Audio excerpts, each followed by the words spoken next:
네, 오늘 본문 말씀을 가지고 예수님의 십자가는 이라는 제목으로 말씀을 나누겠습니다. 오늘은 교회 절기로 고난주간이 시작되는 고난주일입니다. 고난주일을 다른 말로 종료주일이라고 합니다. 예수님이 마지막 십자가를 달리시기 위하여 예루살렘에 들어가실 때 안식 후 첫날, 그러니까 요즘 말로 이제 주일이죠. 주일날 들어가실 때에 나귀를 타셨는데 많은 사람들이 환호하며 종려가지 나무를 흔들면서 호산나 호산나 외쳤다고 해서 종려주일이라고 합니다. 마태복음 21장 8절과 9절은 이렇게 이야기합니다.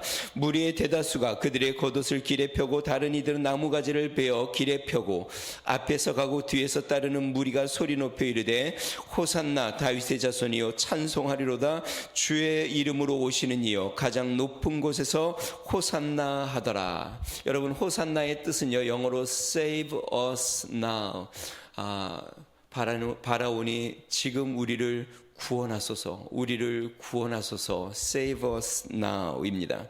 여러분, 이스라엘은 오랜 기간 동안 구원자 메시아를 간절히 기다려왔습니다. 우리가 구약 성경을 읽어보면요, 이스라엘의 역사를 보게 되는데, 그렇게 찬란했던 이스라엘이 다윗의 왕조로 말미암아 번영했던, 그리고 솔로몬으로 말미암아 아주 부강했던 이 이스라엘이 남과 북으로 나뉘어집니다. 그리고 북이스라엘은 아수르의 멸망이 되고 멀지 않아 또 북이스라엘은 아수르의 멸망이 되고 남유다는 바벨론의 멸망이 됩니다. 그리고 바벨론의 포로로 70년간 끌려가서 포로 생활을 합니다.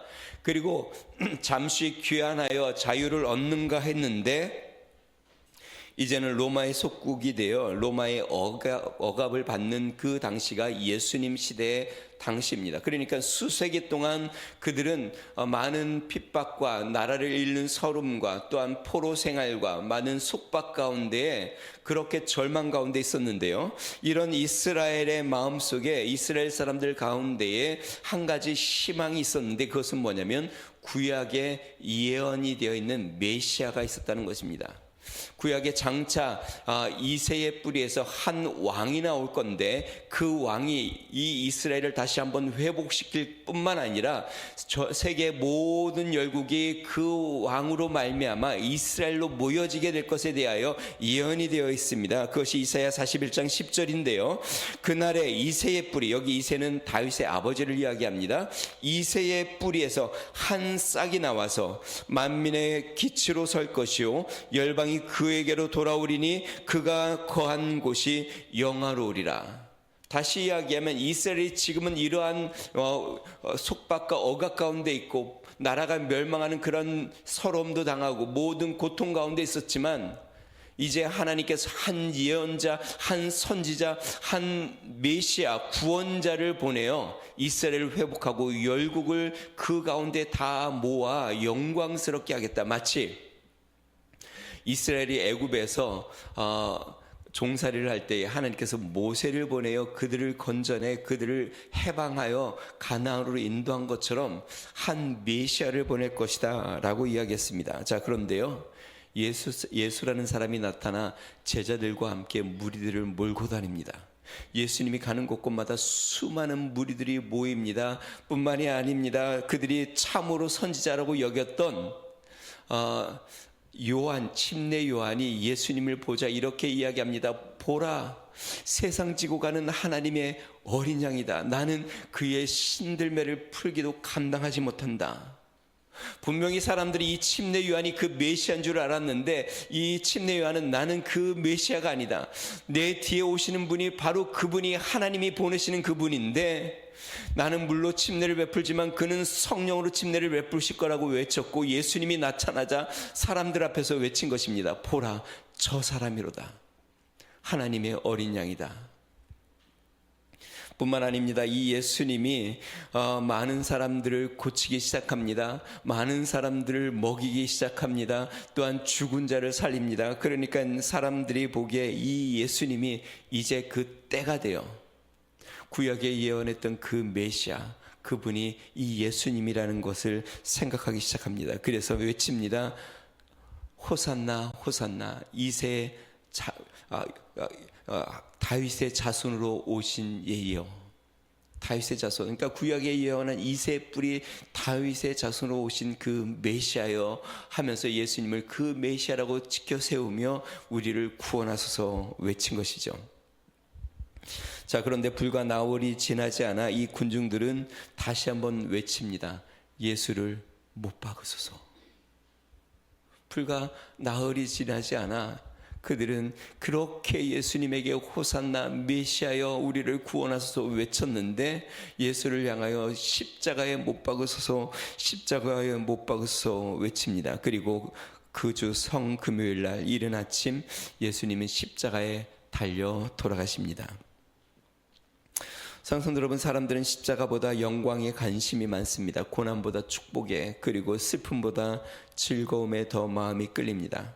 그러나 사실 우리가 바라는 평안과 축복은 십자가로 말미암아 주어진 것입니다. 십자가로 말미암아 우리가 평안을 누리고, 십자가로 말미암아 구원을 얻고, 십자가로 말미암아 영생을 얻고, 십자가를 통하여 우리에게 참 자유와 기쁨과 은혜가 주어진 것이죠. 자, 그러면 예수님의 십자가는 어떤 사건이었을까? 오늘 본문 말씀을 통하여 우리가 두 가지를 살펴봅니다.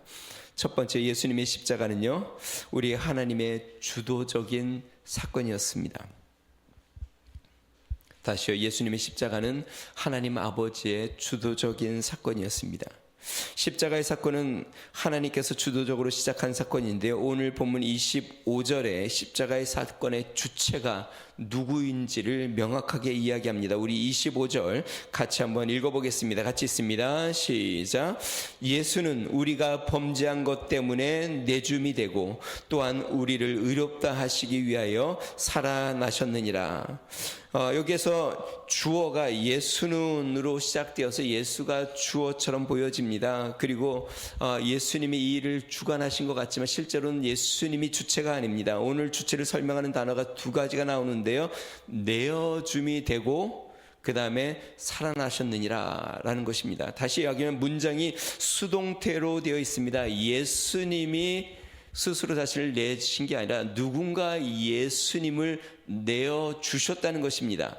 자, 그리고요, 살아나셨느니라는 능동체로 보이는데요, 실제로 원어는 그렇지 않습니다. 영어는 이걸 어떻게 적어놨냐면요, was raised라고 되어 있습니다. 그러니까 스스로 일어난 게 아니라 누가 그를 일으켰다라는 것입니다.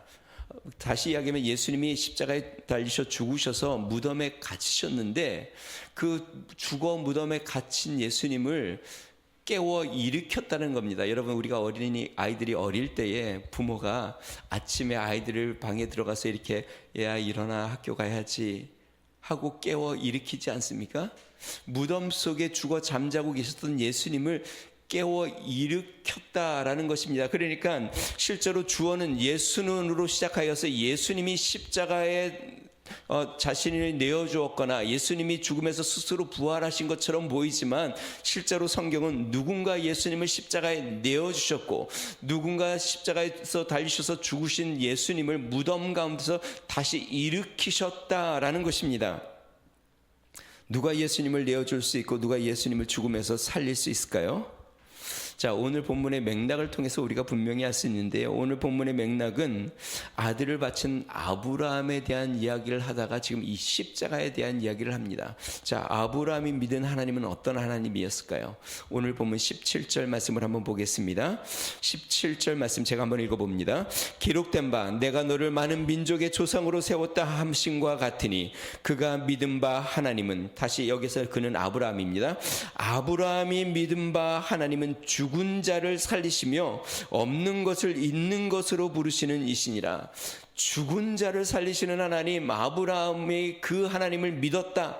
다시 이야기하면 우리가 믿는 하나님, 이 아브라함이 믿은 하나님, 우리가 믿는 이 천지를 창조하신 그 하나님은 죽은 자를 살리고 없는 것을 있는 것처럼 부르시는 그 하나님을 아브라함이 믿었는데, 그러면서 이야기하는 것이 예수는 내어줌을 받았고 또한 예수는 누군가에 의해서 다시 살리심을 받았다라고 이야기하는데, 그 예수님을 내어주시고 살리신 분, 그것은 바로 하나님 아버지심을 우리가 분명히 알 수 있습니다. 골로새 2장 12절은 이렇게 이야기합니다. 너희가 침례로 그리스도와 함께 장사되었고 또 죽은 자들 가운데서 그를 일으키신 하나님의 역사를 믿음으로 말미암아. 죽은 자들 가운데서 그를 일으키신 하나님의 역사. 여러분, 예수님은 자신을 내어 맡기셨고 하나님 손에, 그리고 십자가를 지어 죽으셨습니다. 그리고 예수님이 이렇게 말씀하시죠. 아버지, 내 영혼을 어떻게 한다고요? 아버지 손에 의탁하나이다.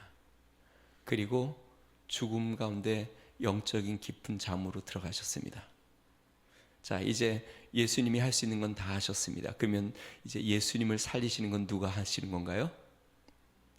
하나님의 아버지의 능력이 죽은 자 가운데서 예수님을 살려 일으키시는 것이죠. 자, 당시 무리들이 왜 예수님을 한순간에 십자가에 못 박으라고 외쳤는지는 우리는 알 수 있습니다. 그들은 정치적인 해방자 메시아를 구하고 있었습니다.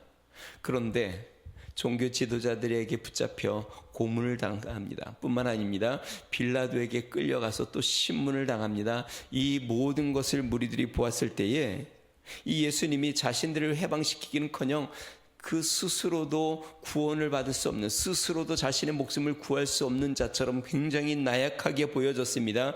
다시 이야기하면 그렇게 기대하고 간절했던 메시아, 자신들이 생각했던 그 메시아가 그렇게 나약하고 초라한 모습을 보자 실망감이 너무나도 컸습니다. 그래서 그 기대가 큰 만큼 그들 마음속에 실망이 커 성난 군중이 되어 예수를 십자가에 못 박으라고 외친 것이죠. 근데 여러분, 실제로 이 종교 지도자들이나 빌라도나 이 성난 군중이 예수님을 십자가에 내어준 것은 아닙니다. 자, 이것은 그냥 표면적으로 나타난 사실이고요. 진실은 그 내면에 있습니다. 그 진실은 무엇일까요? 하나님 아버지께서 예수 그리스도를 십자가에 내어주신 것입니다. 다시요, 표면적으로는 유대 종교 지도자들이 예수님을 붙잡은 것 같고, 표면적으로는 그 무리들이 예수님을 십자가에 못 박으라고 외쳐 내어진 것 같고, 표면적으로는 본디오 빌라도가 그 로마의 총독이 예수님을 십자가에 못 박으라고 군병들에게 내어준 것 같습니다. 그런데 이것은 다 하나의 하나님이 빌린 손처럼 그냥 이것은 표면적인 것입니다. 그 내면의 진실은 이들이 예수님을 십자가에 내어줘 예수님을 십자가에 못 박은 것이 아니라 하나님 아버지께서 예수님을 십자가에 내어주신 것입니다. 이것이 진실입니다. 예수님께서 겟세마네 동산에서 베드로에게 이렇게 이야기합니다. 요한복음 18장 11절에 보니까 예수께서 베드로에게 이르시되 칼집에 꽂으라. 아버지께서 주신 잔을 내가 마시지 아니하겠느냐. 아버지께서 나에게 지금 십자가라는 잔을 나에게 내어주셨고, 아버지께서 나를 그 십자가에 나를 내어주고 계신데 내가 이 잔을 마시지 않겠느냐. 다시 이야기하면 아버지께서 나를 십자가에 내어주셨다라는 것입니다. 자, 그러면 왜 하나님께서 자신의 사랑하는 독생자 예수 그리스도를 십자가에 내어주셨을까요? 그것은 오늘 본문 25절에 나옵니다. 우리 25절 다시 한번 볼까요? 25절은 이렇게 이야기합니다. 예수는 우리가 범죄한 것 때문에 내줌이 되고, 하나님 아버지께서 그의 아들 독생자를 십자가에 내어주신 이유는 우리의 범죄한 것 때문에, 우리의 죄 때문에 우리 하나님 아버지께서 그의 아들 독생자를 내어주셨다라는 것입니다. 자, 그러면요, 언제 하나님께서 이 예수님을 내어줄 계획을 세웠을까요? 그것은 아담과 하와가 하나님의 말씀을 어기고 타락하는 그 시점부터 우리 하나님 아버지께서는 그의 아들 독생자를 내어줄 계획을 세우셨습니다. 그것을 나타내는 예표로 짐승을 잡아 가죽을 벗겨 아담과 하와에게 가죽옷을 입혀주었습니다. 그리고 제사를 통하여 이스라엘의 역사 가운데 끊임없는 수많은 짐승들이 피를 흘려 모든 사람들이 자신의 죄를 그 짐승의 머리 위에 손을 얹어 정가하는 기도를 하여 그 제물을 하나님 앞에 드림으로 일시적인 그들의 죄를 사함을 받는 이러한 모든 과정들을 통하여 예수 그리스도를 통하여 예수 그리스도의 제물을 통하여 온 인류의 죄를 하나님이 사하시기 위하여 예수 그리스도를 내어줄 계획을 아담과 하와의 타락 이후부터 갖고 계신 것이죠. 사랑하는 성도 여러분, 온 인류가 아담과 하와의 죄로 말미암아 죄에 빠졌습니다. 마치 이런 것과 같습니다. 우리가 배를 탔는데요, 한 배를 탔습니다. 그런데 배가 암초에 부딪혀서 파손을 했다고 한번 쳐봅시다. 그러면 배에 있는 사람들은 다 같이 가라앉는 겁니다. 왜냐하면 한 배를 탔으니까 같은 배 안에 운명이 같이 놓인 것이죠. 인류라는 아담의 배에 우리가 다 한 배를 타고 있습니다. 아담 안에서의 생명을 다 이어받아 같은 인류라는 배를 탔고 그 배는 죄라는 것에 부딪혔습니다. 그리고 그 안에 파손이 되어 사망이 들어왔습니다. 모든 인류가 죄 가운데 태어납니다. 우리는 태어날 때부터 죄성을 갖고 태어나고 그 죄의 욕심 가운데 살고 있고 이기적인 마음으로 살고 있고 누가 가르치지 않아도 자기중심적인 욕망과 욕심과 세상에 대한 탐욕과 또한 세상의 정욕을 가지고 자신을 죄 가운데 살아가고 있습니다. 죄로 물들었을 뿐만 아니라 이 죄 가운데 죄를 용납하며 죄를 거부할 수 없는 생명 가운데 죄 가운데 살아가고 있습니다. 여러분, 우리가 죄를 안 지려고 아무리 노력해도 죄를 안 질 수 없는 그것은 그러한 능력이 우리 가운데 없기 때문에 그렇습니다. 이미 사망이 우리 안에 들어왔기 때문에 인간적인 열심이나 인간적인 의로움이나 인간적인 결심으로는 절대로 우리의 이기적인 욕망과 죄를 이길 수 없는 타락한 인간이 되어버렸기 때문에 완전히 우리 안에는 소망이 없고 우리 안에는 생명이 없기 때문에 이제 다 한 운명이 놓인 것이죠. 그래서 고린도전서 15장 21절 22절에는요 사도 바울이 이렇게 이야기합니다. 사망이 한 사람으로 말미암았으니 아담 안에서 모든 사람이 죽은 것 같이 우리의 인류의 조상된 아담으로 말미암아 그 아담 안에서, 그러니까 모든 생명이 아담으로 나왔기 때문에 아담 안에서 모든 생명이 죄 가운데 태어나고 영적으로 죽은 죄성 가운데서 그 죄의 욕망 가운데 살아갑니다. 온 인류가 타락하여 회복 가능함이 없는 것이죠. 자, 이렇게 범죄의 사명에 놓인 우리를 위하여 우리 하나님께서 독생자 예수 그리스도, 죄 없는 참 생명, 영적인 생명이 죽어 육적인 생명이 된 우리에게 참 생명인 영원한 생명, 영적인 생명인 예수 그리스도를 우리에게 주시기 위하여 예수 그리스도의 거룩한 생명을 우리에게 내어주신 것입니다. 예수님이 십자가에 죽으셔서 온 인류의 죄를 대신 담당하고 짊어지심으로 예수 그리스도의 십자가를 믿고 예수의 부활의 생명을 믿는 자마다 이제는 함께 예수 안에 살아 예수 그리스도의 생명이 우리 안에 들어와 그 부활의 생명으로 살도록 우리 하나님께서 예수 그리스도를 내어주신 것입니다. 성도 여러분, 하나님이 여러분들을 위하여 독생자 예수 그리스도를 내어주신 것을 믿으시기를 주의 이름으로 축원드립니다. 성령이 여러분들 마음 가운데 깊은 은혜와 깨달음으로 함께 하시기를 주의 이름으로 축원드립니다. 자, 하나님께서 죄인인 우리를 위하여 왜 예수 그리스도를 내어주셨을까? 그것은 우리를 사랑하시기 때문에 그렇습니다. 창세기에 보면 하나님께서 우리 형상으로 사람들을 만들자. 그러니까 하나님의 형상으로 우리를 만들었고, 그러나 죄 가운데 타락하여 영혼은 형벌 가운데 죽을 수밖에 없는 우리를 위하여 다시 한번 그 예수 그리스도를 생명을 내어줌으로 우리에게 하나님의 생명을 다시 한번 우리에게 부어주어 영생, 예수님을 믿으면 영생을 얻는다는 것은 하나님의 생명을 소유한다는 것입니다. 이제 죄로 말미암아 죽을 수밖에 없는 우리를 영원한 생명으로 다시 한번 살게 하기 위하여 우리를 사랑하셔서 그 예수 그리스도를 내어주신 것입니다. 이것을 잘 보여주는 성경, 우리가 너무나도 잘 아는 요한복음 3장 16절입니다. 하나님이 세상을 이처럼 사랑하사 독생자를 주셨으니 이는 그를 믿는 자마다 멸망하지 아니하고 영생을 얻게 하려 하심이라. 하나님께서 영원한 형벌과 영원한 죽음과 사망 가운데 놓여 있는 우리에게 영원한 생명으로 하나님과 영원한 가족이 되어 하나님을 아버지로 모시는 그 영생을 누려 살도록 하기 위하여 예수 그리스도를 내어주신 것입니다. 이것이 우리 하나님의 놀라운 사랑입니다. 이 하나님의 사랑을 잘 보여주는 찬송가가 있습니다. 304장 크신 하나님의 사랑. 말로 다 형용 못하네. 저 높고 높은 별을 넘어 이 낮고 낮은 땅 위에 재범한 영혼 구하려 그 아들 보내사 화목제물 삼으시고 재용서하셨네. 하나님 크신 사랑은 측량다 못하네. 영원히 변치 않는 사랑. 성도여 찬양하세요. 우리 하나님의 이 놀라운 사랑, 그 하나님의 사랑이 예수 그리스도를 나를 위하여 내어주신 것입니다. 그 하나님의 사랑을 다시 한번 기억하며 그 사랑 가운데 나아가는 믿음의 성도들 되기를 주의 이름으로 축원드립니다. 사랑하는 성도 여러분, 하나님이 여러분들을 사랑하십니다.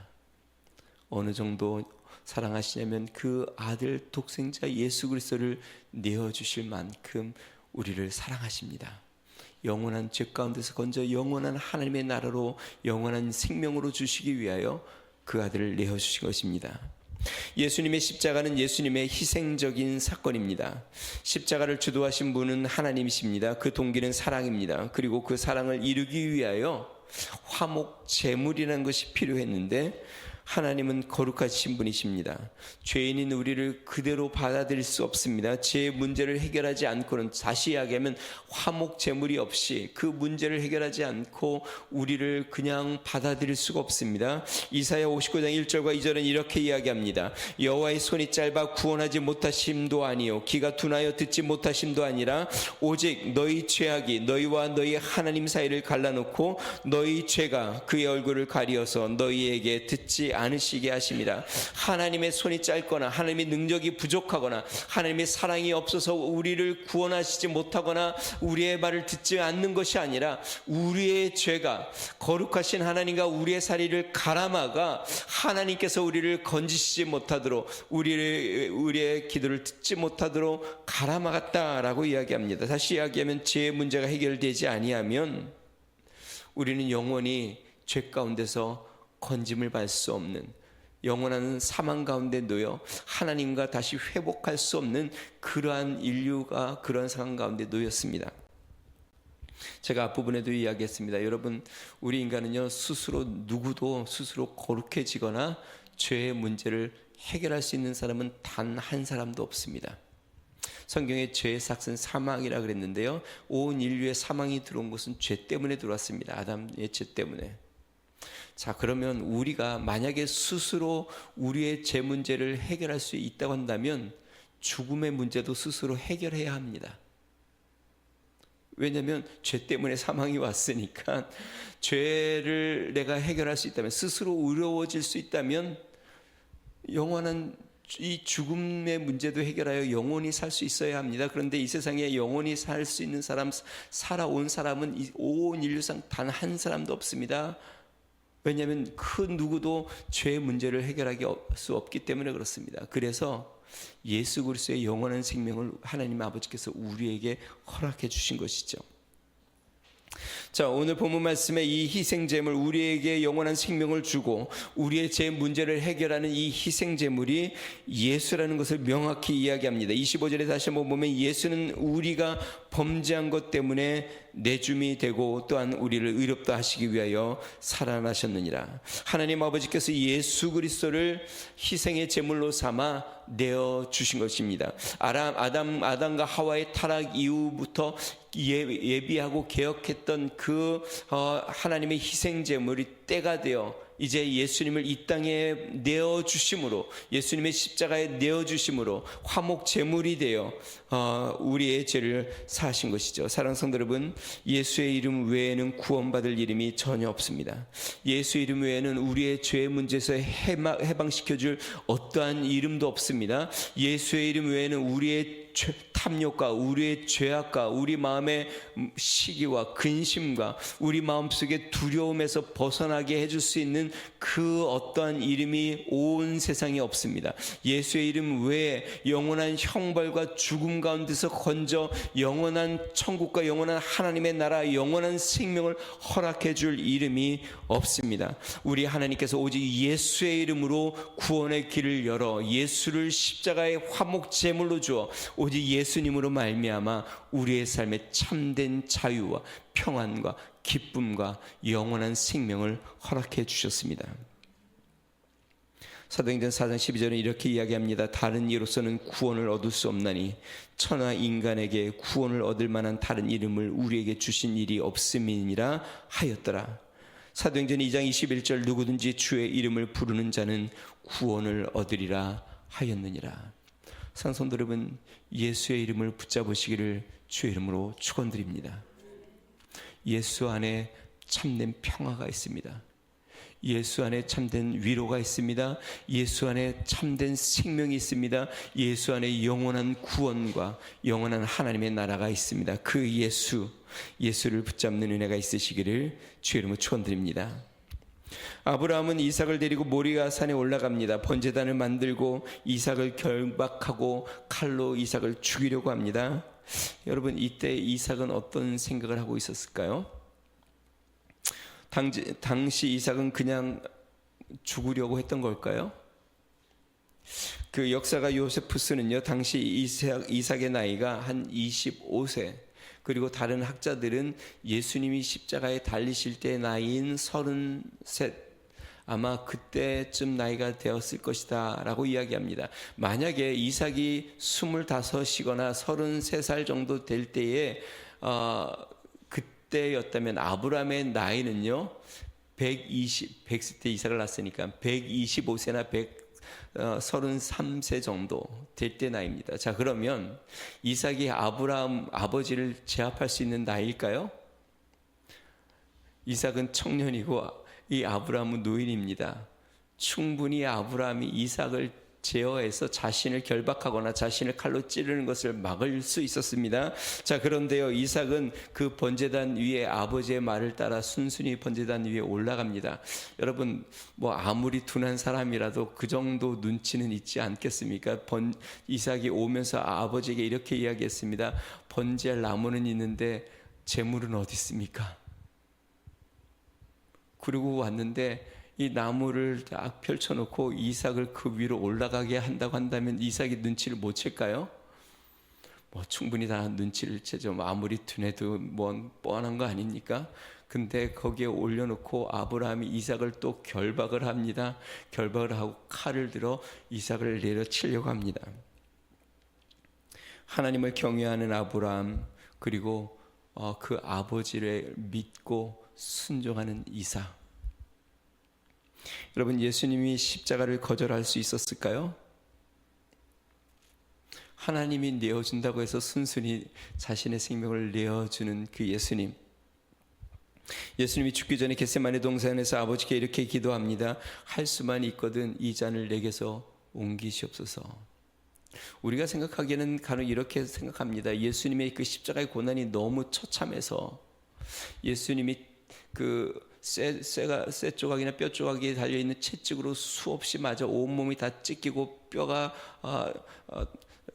드러나고 그러한 고통을 당하고, 또한 가시관을 머리를 눌러 피가 흐르고, 뿐만 아니라 그 육중한 십자가를 메고 골고다 언덕을 올라가고, 또 십자가상에서 못으로 양손과 발이 박히고 또 창에 찔려 죽이심으로 그 험난한 고난, 그 고난으로 예수님이 이 잔을 내게 옮기시옵소서라고 하지 않았을까라고 생각하는데 실제로는 그렇지 않습니다.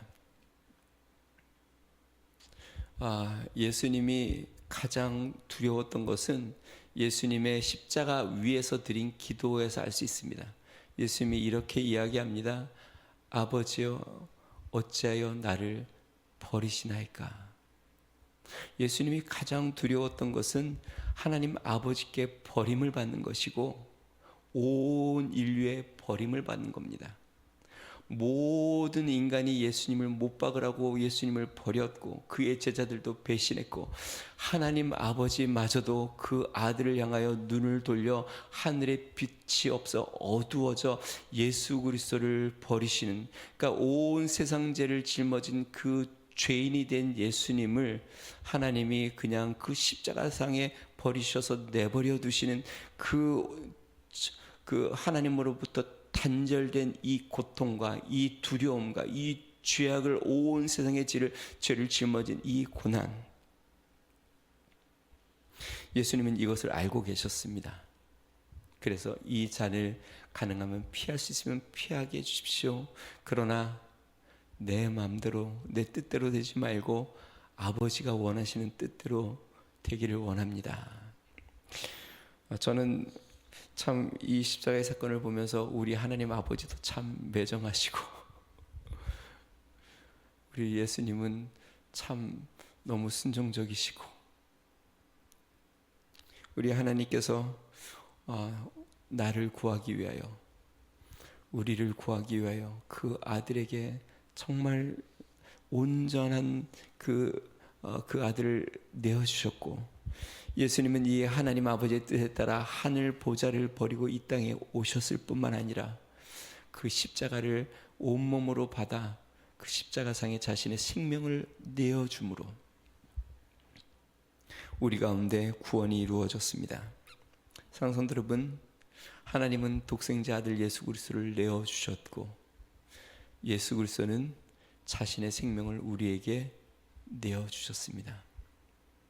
그리고 성령님은 이 모든 것 가운데 예수님의 기도를 도우셨고, 죽으신 예수님을 부활하시는 성령의 능력의 권능으로 하나님의 능력이 성령 안에서 예수 그리스도를 일으키셨습니다. 다시 이야기하면 성령 하나님, 성자 예수님, 성부 하나님이 나 한 사람을 구원하기 위하여 창세 아브라함 때부터 계획을 갖고 그 아들을 내어주어 십자가에 달리셔 다시 살리실 그 우리에게 영원한 생명을 주시기 위하여 이 계획 가운데 구원의 역사를 이루셨습니다.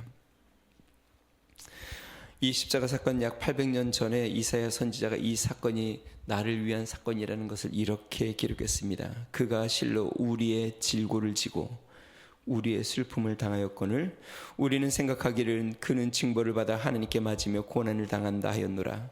그가 찔림은 우리의 허물 때문이요 그가 상함은 우리의 죄악 때문이라. 그가 징계를 받음으로 우리가 평화를 누리고 그가 채찍에 맞음으로 우리가 나음을 받았도다. 예수님이 채찍에 맞고 예수님이 가시관을 쓰시고 예수님의 그 고난을 받으심으로 예수님이 버림을 받음으로 우리 하나님께서 우리를 다시 건져 주셨고, 또한 예수님이 그 고난을 받음으로 우리가 다시 한번 나음을 입었고 우리의 죄가 용서함을 받았으며 우리가 하나님으로 말미암아 평화를 누리고 우리가 영원한 생명을 소유하였습니다. 이 모든 사건, 이 모든 성경에 기록된 이 놀라운 계획과 이 역사는 나를 위하여 하나님이 이루어 놓으신 사건입니다. 나를 위하여 이 성경이 기록되었고, 나를 위하여 예수 그리스도가 이 땅에 오셨고, 나를 위하여 십자가 사건이 주어졌고, 나를 위하여 부활하셔서 나를 영원한 생명으로 건져주었습니다.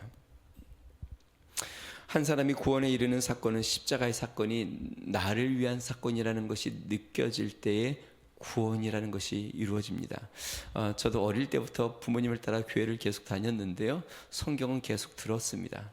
그런데 십자가의 사건에 대한 얘기를 듣고 많이 수없이 들었지만 그것이 나를 위한 사건이라는 것은 이해가 되지는 않았습니다. 그냥 십자가 사건이 있었다는 건 그냥 우리를 위해 돌아가셨다고 이야기했지만 그냥 지식적으로 그냥 안 것이었습니다. 그런데 어느 날 주님 앞에 예배를 드리고 이 십자가의 이야기를 듣는데 그것이 내 마음에 밀려오고 그 십자가가 나를 위한 것이라는 것이 환하게 드러나기 시작할 때, 그럴 때 내 마음에 감동이 오고 하나님 앞에 눈물로 기도했던 기억이 납니다. 상선 여러분, 구원은 성령의 역사입니다.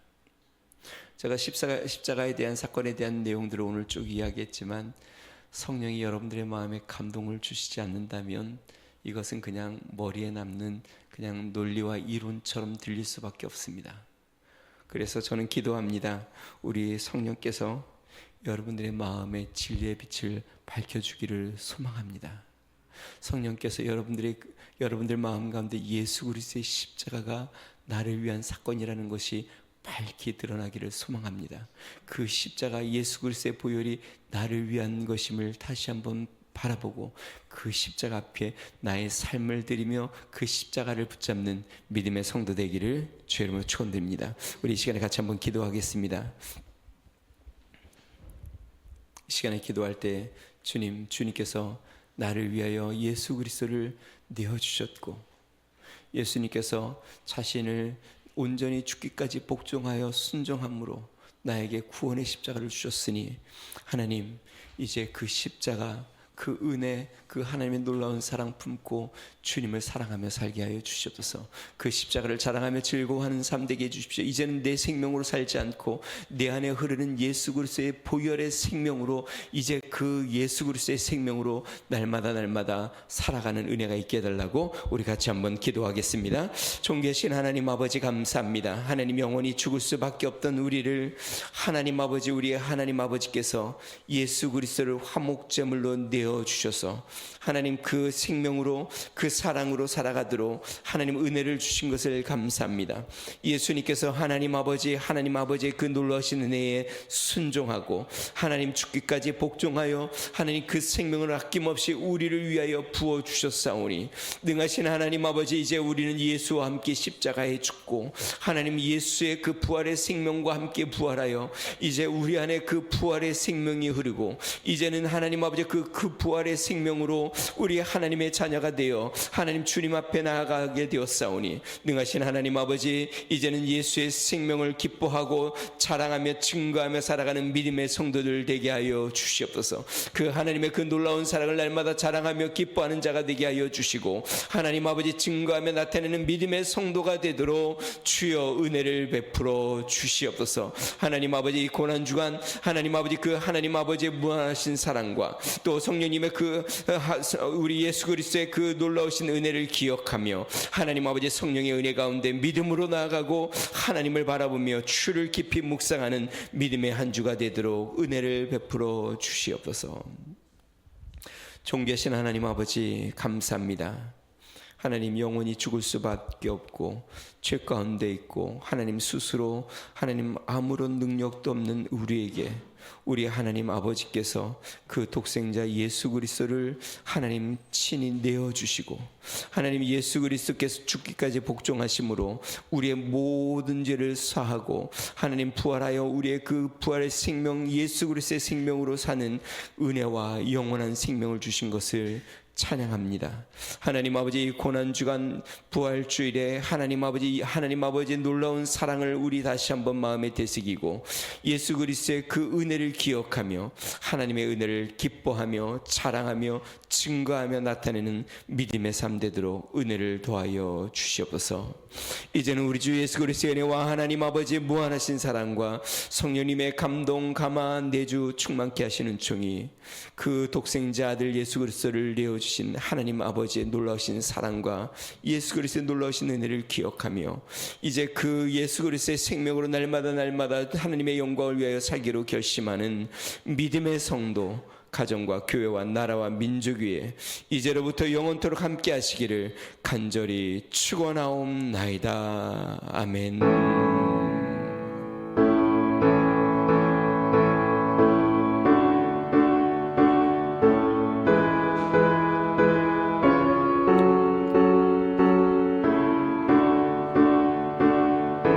아버지